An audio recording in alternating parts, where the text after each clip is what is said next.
Hello everyone and welcome back to another Make It Monday video. Today I am starting with a piece of Tim Holtz watercolor cardstock and a set from Altenew. This is the Henna Elements, and this is the first set that I've actually had from them, so I was excited to try it out. I just went over my entire watercolor piece with my embossing powder tool because I'm going to emboss a couple of these images on there. So I'm actually just going to use the flower or like henna element image, and I'm going to stamp that with my Versamark ink, and I'm stamping this 3 times.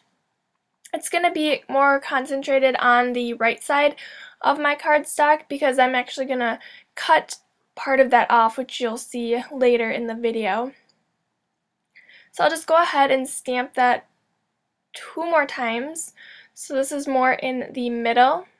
And if you have problems seeing where you stamped previously, you can always go ahead and apply your embossing powder after each time you stamp it. So now I'm going to go ahead and apply my embossing powder. I have the charcoal Zing embossing powder, so I'll just dump that on there and then tap off all the excess and then go ahead and heat that with my heat tool. So I'm going to go ahead and color in these images with my Kiritaki watercolors. I purchased the largest set that you could get just because I didn't want to regret it in the end and wish I had all of the colors, so I just went ahead and purchased that. I will mention it is quite an investment, but they are really nice high quality watercolors. So I am starting with the number 56 and number 57, which is marine green and turquoise green. And I'm just kind of blending those colors together, and you can see I'm not staying in the lines. I'm really going for the more messy watercolor look. And then I added a little bit of the lemon yellow number 40 to the center of that one.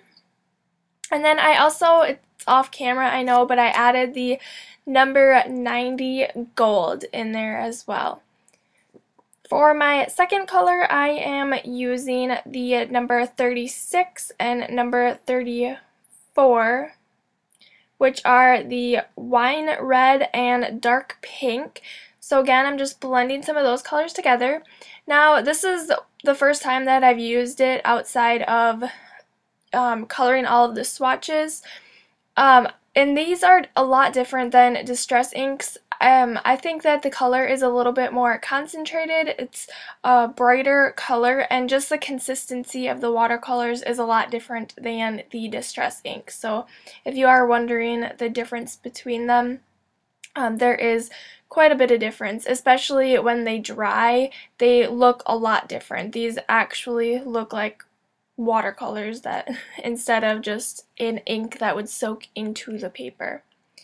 So for this color, I am using the number 139 and number 38, which is deep violet, and 139 is purple, and I'm blending those together. And then I added the gold to all of the centers, and now I'm just going in with the number 95, which is silver, and I'm adding a little bit of that to each of the flowers.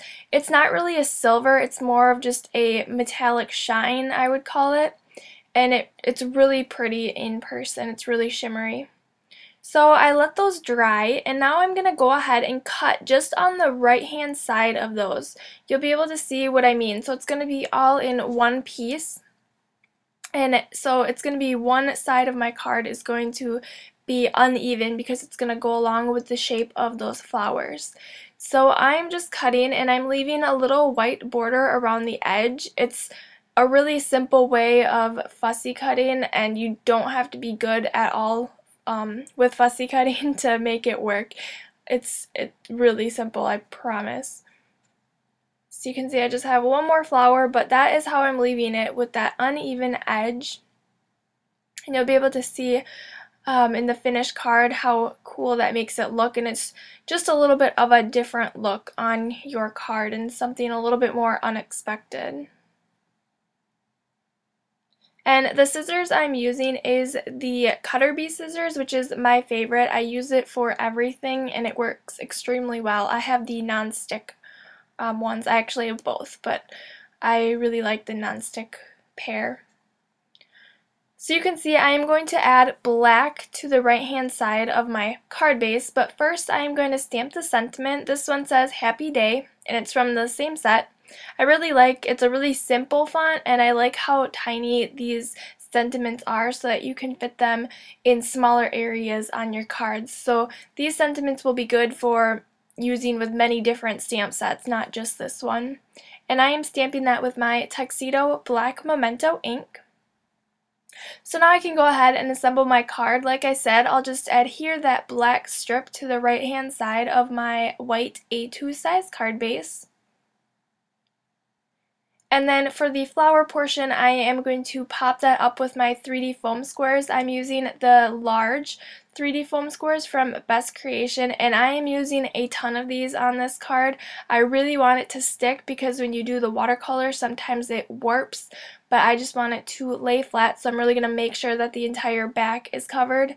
I went ahead and removed all the backings from those, and now I can adhere that to my card. So I'm just lining that up with the left hand side of my card and then pressing it into place.